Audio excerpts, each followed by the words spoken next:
Hey, welcome back, everybody. Sorry for that restart for those few people who are watching. I just muddled everything up with my words, and I decided to start it over so I could have a nice, concise video.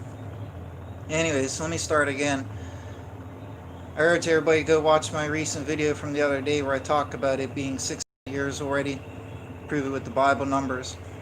Um, this time I got the numbers sorted out because I was looking at my paper and I couldn't remember one or two things, and then I muddled up everything that I said and made it too confusing. So I've sorted it out. So I'll very quickly at the start of this video go through those numbers very quickly to once again prove that we're at the completion of 6,000 years now. There's no room for debate, no argument. It's not conspiracy theory. It's all proven fact. It's absolute mathematics. Can't say it's wrong. The only thing you could say is that the 6,000 year theory is nonsense, right? But you can't deny that we've been through 6,000 years. Okay, we're only like 1 or 2 years shy from the 6,000 now. So anyways, like I talked about in that video, I showed that if you actually add up the numbers in the Bible plus the time that we know has transpired since like year zero, you just logically, simple arithmetic, add the numbers together, we've gone past 6,000 years. Now the reason for that is because, as I talked about in that video, that count is taken from Adam's creation as the start of the zero count. That's what the AC calendar does. Now, long story short, to save time on this redo now, I went through that epic discovery I went through, describing my epic discovery that the count should come from Seth. Okay, because Adam, like I said in that video, he was created, he wasn't born.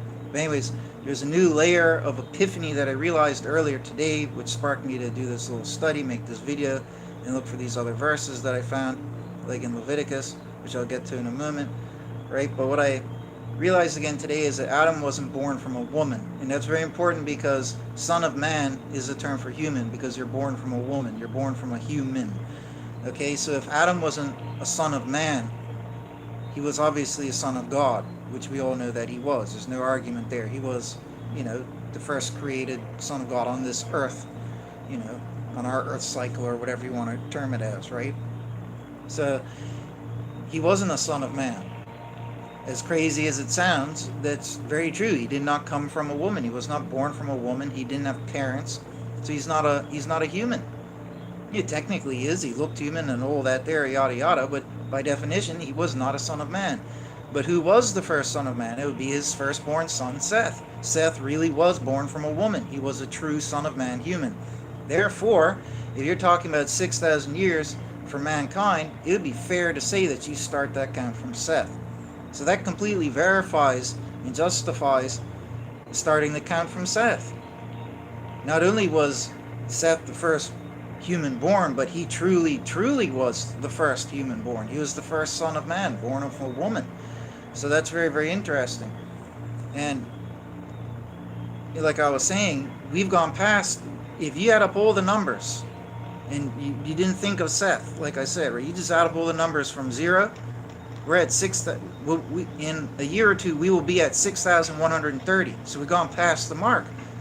So what happened? Messiah didn't come. It's all a lie. It's a prophecy, a bunch of nonsense. I had faith in it. I wanted to believe that it was real. And that's what led me to realizing that about Seth. And then today, that next layer of epiphany. Okay, and the ironic thing is Adam was 130 years when he had Seth. That is exactly the number that we surpassed the 6,000 years, counting from when it does end in like a year or two. Okay, so it fits perfectly. And not only that, but after I realized that it comes from Seth, it then perfectly fit with the prophecy of Daniel and his 1335, which ends in 2022 at the start of 2023, right? So everything came together. So this has to be it. Now, for anybody who doesn't believe that it's 6,000 years already transpired, you think I just got the numbers wrong or whatever, I got my stuff sorted out this time, so I won't muddle up my words. I'll also simplify it. But looking at what the Bible openly tells us, verbatim, with the numbers right there on the page, there's no argument for it. Okay, so Adam was created, so let's just take that as zero. We'll minus the 130 at the end because it's just a lot easier with the numbers. Okay, so Adam created, that's year zero. Bible tells us There are 1,656 years until the Great Flood. The Bible tells us that Abraham was born 1,948 years after creation. Okay, after Adam's creation. The Bible also tells us specifically that Jacob was 130 years old when he went to live in Egypt, and this was at 2,238 years after Adam's creation. Then the Bible explicitly tells us there were 430 years in Egypt until the Exodus, which was 2,668. No, by the way, all these numbers, they're not my bad calculation. They all agree with the numbers Orthodox Judaism gives. Okay, so we all agree to the year. Okay, 2,668. I urge everybody, don't look at the Chabad website because they actually made a simple error, like a simple human error with the numbers, and they accidentally made a mistake. Maybe I'd write to them one day, but don't use the Chabad website. But anyways, 2,668. Now, they were right up to 2,668. Then for some reason they accidentally lopped on or off like 200 years. It makes no sense. Even in their own calculations, you can see it's just a simple, honest human mistake. But anyways, I'll shut up on that. 2,668 after Adam's creation was the Exodus. The Bible then explicitly tells us 480 years after the Exodus, okay, was the founding of Solomon's temple. That's 3,148 years after Adam's creation. Then the Bible explicitly tells us all the length of reigns of all the kings from the first temple totals to 429 years. Okay? You add that to 3,148 after Adam's creation, you get 3,577. The Bible then explicitly tells us, like I talked about in that other video, that that Nebuchadnezzar then only ruled for 2 years, contrary to popular belief. That's what the Bible tells us. So that takes you to 3,579. We know, according to the Bible, that at this point, at the end of the 2 years, Nebuchadnezzar was brought low and destroyed by God. Okay? His rule ended. That's it, 2 years. Most people think otherwise, but they're wrong. That's what the Bible says. So 3,579 is the end of Nebuchadnezzar. Okay? Now, at this point here, we have to somehow marry the AC calendar to the Gregorian calendar that we use now. Okay? And how can you do that? So what we do is, if we look at 454 BC was the year that King Artaxerxes, according to history and according to the Bible and Ezra, we know that it was King Artaxerxes that made the official decree that got acted upon to rebuild Jerusalem and the temple. Ezra even states that Cyrus's decree was annulled and it didn't come to fruition and all of that. And the kings after him, it only happened with Artaxerxes. Okay, so we know that's 454 BC. Now, the next chunk of numbers that the Bible explicitly tells us is a period of 70 years. Okay, and I talk about all this in that video in great detail. It's very, very interesting. The prophecy of Jeremiah and all that.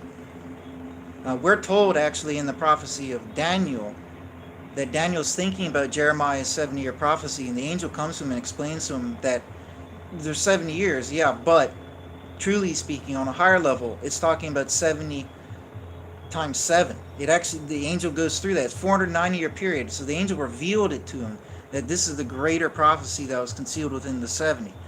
Okay, so there would be 70 real years, as the chart will show in a second, okay?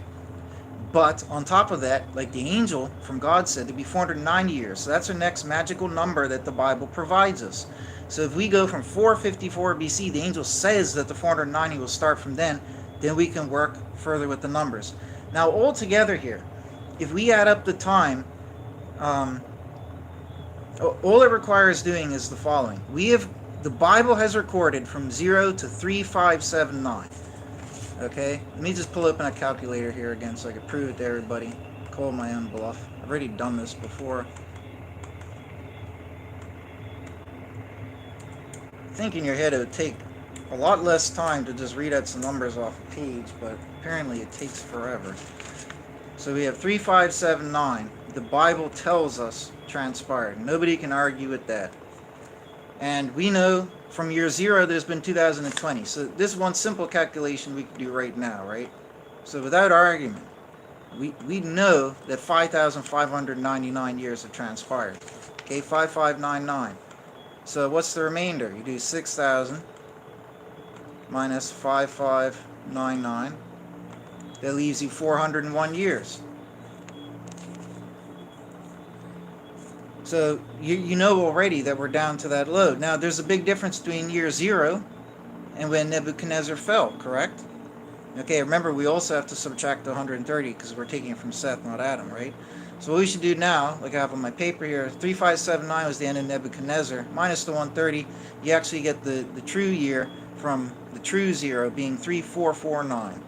Okay, so truly speaking, in my calculation I did there, that was a little misleading. It's still true, but a little misleading, so let's go and add that up. So we had 3449 plus 2020. So this from Seth is how many years have transpired.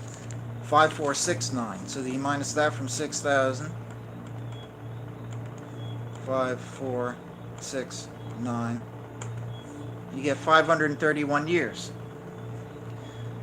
Now from year 0, okay, and you look at the end of Nebuchadnezzar, there's 531 years. According to this, we've just married the Gregorian calendar with what the Bible has provided from 0.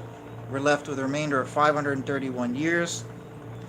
Now, history will tell us one thing. It was in 530 something BC that these things happened. My numbers are very, very close to that, and history is only going by pottery fragments for dating this and stuff anyways. But more importantly, going by what the Bible tells us, and verifiable history that has transpired that we cannot deny, the best combinations, we know we're at 6,000 because if you look at 454 BC, okay, there's only 77 years between then and when Nebuchadnezzar was brought down by God. 77 years. And Jeremiah was told there would be 70 years in Babylon. He didn't say 70 under Nebuchadnezzar, because the Bible tells us he only ruled for 2. Okay, but even though Nebuchadnezzar's rule ended, they were still in Babylon, the land and all of that, and influenced by it and everything for the next 77 years. And that literally takes you to 454 BC. And at that point there, well, I already did it backwards from 6,000. So that's all 6,000 years right there. There's no room for anything else missing. It perfectly goes up to 6,000. So we're definitely at the end there. There's no error in calculation, nothing. Absolutely nothing.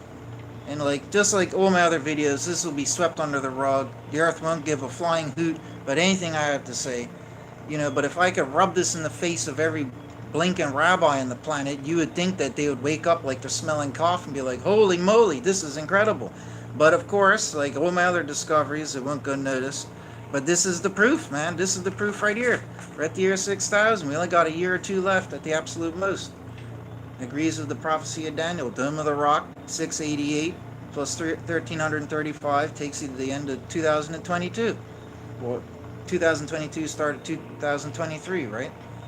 So it perfectly blends everything together. So how much time did that take? 13 minutes? That was way too long. Anyways, in Leviticus 12, I'll spare explaining how I ended up finding this. But anyways, in Leviticus 12, I'll just read from verse 1. This shows us the great parable of the 6,000 years. And it says that God speaketh unto Moses, saying, Speak unto the sons of Israel, saying, A woman, when she giveth seed, and has born a male, then she has been unclean 7 days, according to the days of separation, for her sickness she is unclean. And in the 8th day is the flesh of his foreskin circumcised.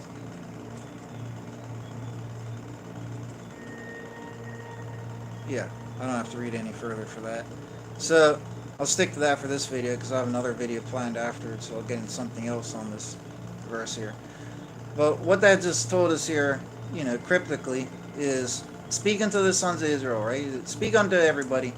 A woman, when she gives seed, that's talking about a woman in general, like man in general. When a woman gives birth and she's born a male, this is a law from God, right? This is a law from God. Fact. Okay? Not me playing words. It literally is a law God's telling Moses, right? It says, well, when a woman gives birth to a male, she's been unclean 7 days. That's your 7,000 years. Okay, we know that the 7th of that is Sabbath rest. That's part of the whole process. So you have 7 days where she's unclean. So you'd have 7 days, 7,000 years for mortals. right? We know that on this earth, on the new earth and all that, people are going to have mortal lifespans. They're just going to be a lot longer, like in the days of Adam. Because the Tanakh prophecy tells us if a youth dies at the age of 100, he'll be esteemed young or whatever. Something like that. So we know there's still going to be mortals here on this earth, right? On this earth. If, you go somewhere else, if you go to the paradise and you teach their own, you go straight into immortality or whatever, right? But those who remain on this world, you're going to have greater, but you're still going to have mortality. So anyways, the point being is that they're going to be unclean, meaning mortal, for 7,000 years. Okay? According to the days of separation, because she's cut off. All the mortals are cut off from the immortals, right? Days of separation for her sickness, she is unclean. God doesn't think a woman's period is a sickness. This is a deep, cryptic parable that God's telling us. Just like with all the other things that he gave, right? This one here reveals it. And it says in the 8th day, that's at the end of the 7th day, when the Sabbath is done, you have a new week, a new beginning. In the 8th day, the flesh is circumcised. The mortality is cut off, because flesh is mortality. Okay? So that's the whole pattern right there, laid out. That's why it all connects together, right? Cryptically. That's why God gave the law where you're circumcised, you cut the flesh off on the 8th day. These are all hints. How you work for 6, you rest on the 7th. All of these things are hints. You know what I mean? Even when it gets to, you do the field 6 years and they rest on the 7th year. You have a Hebrew slave 6 years, you let him loose on the 7th. All these 6s and 7s and the 8th and all that, it all comes together here. God was showing us, revealing us a great hint, this great pattern. And the other ironic thing is the specific song that was playing on this random mix that plays 24/7, which is random like ambient background music, right? The one song, literally, as I go to press live record, I check what the song name is, and it says, "This Is Where the World Ends" by Sabled Sun. I'm not even joking. That's what's playing right now. This is where the world ends. Like, I couldn't have even planned that. Is that a coincidence? I don't know. You know what I mean? But that's pretty crazy. And like I said in the title, I got another one from Ezek. Sorry. Oh, no, I have to open it. That's right. In Ezekiel, there's another cryptic mention of the 6 days and then coming of Messiah. I think it's Ezekiel 46. Yeah. Ezekiel 46, and we go in there.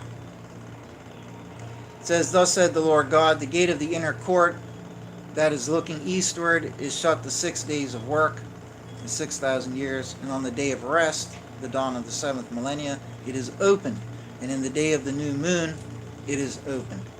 And come in as the prince, Messiah, the way of the porch of the gate at the outside, and he has stood by the posts of the gate, and the priests have made his burnt offering, his peace offering, he has bowed himself by the opening, blah, blah, blah, blah, blah." Okay, and it says, "And the gate is not shut till the evening." Okay, so this clearly, obviously, it is talking about Messiah coming into the temple. This is a prophecy. Most people believe this is talking about the final temple. This obviously, we know Messiah is the prince, so obviously this is talking about Messiah coming into the final temple. And it tells you here from God that it's shut 6 days of work. The inner court, the special place, shut 6 days of work. But on the day of rest, it's open. It means at the start of the 7th day, it's opened up. And what do you know? In comes Messiah. So again, I think that's another cryptic, thing that God has, he sewed into the Bible, but that reveals things to us. So that's very, very incredible. So I wish it didn't take so long to read through those numbers, but it's important to read through that again, in case somebody hasn't watched my other video, I suppose. I just wish it didn't take 10 minutes to go through that, 13 minutes. So those are the 2 verses there, and I think that speaks volumes, right? And just anytime I doubt in my mind, but, does it really come from Seth? Yeah, Seth was the first human. He was the first son of man. Adam was not a son of man. He was not a son of man, so that's 100% true. And you're talking about 6,000 years for the sons of men, then it don't count from Adam, it counts from Seth. Okay? If it counts from Adam, we're past 6,000. Okay? If it counts from Seth, we're at 6,000 at the end of this year, next year, or the year after that. Okay? Perfectly fits in. So, and like I said already, the Dome of the Rock was the abomination built on the Temple Mount, 688 AD, utter desecration. If you don't believe that that religion is against Judaism, then go read Surah 930 and Surah 5. Surah 930 says that Jews invented the Torah and the law from their own imaginations. It says that they work against God to hide his light. It says that God will destroy them, that he curses them. It calls them infidels. In Surah 5, it prescribes for Jews and Christians the punishment of having all your limbs cut off and being crucified.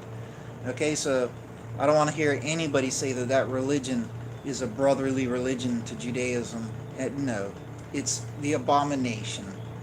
They desecrated, destroyed, killed, murdered, enslaved, and raped the Jewish people and even the Christians out of the land, took over the Holy Land and ruled it for aeons. Okay, they built their desecration, their abomination on the Temple Mount, just like Daniel said would happen. And the angel told Daniel they would be there for 1260 days, 1260 years prophetically, okay? That, anyways, who cares? That is what it is. After 1260 years, in 1948, you had the Great War. Israel was regained by the Jews. So Daniel's prophecy came true. To the T, to the exact number, 1948. And then the angel tells Daniel that after 1260, there's additional 30 and then an additional 45, taking it to 1290, and then the end, which is 1335. It even says 1335 is the end. If you make it to that, you're blessed. You go on to your lot at the end of days. So 75 years after 1948 brings you to 2023. So 2023, whether probably at the start of the year, whatever. 2023, okay, or at the end of 2022, however you want to look at it, or whatever it might be. We're fussing over some months here. You'd have to sit down and do the math. But I mean, it's in the last final year, so I'm not going to be that fussy right now, okay? So at the end of 2022, actually, I did look up before I did this. I just haven't done the subsequent math. But it was May 14th, if I remember correctly, where they gained victory in Israel. So in 1948. So that obviously probably has relevance because that's where the 1260 ended. Okay, so anyways, that all ties in with what is it? 1335. Anyways, that's it for this video. God bless you all, folks. Take care.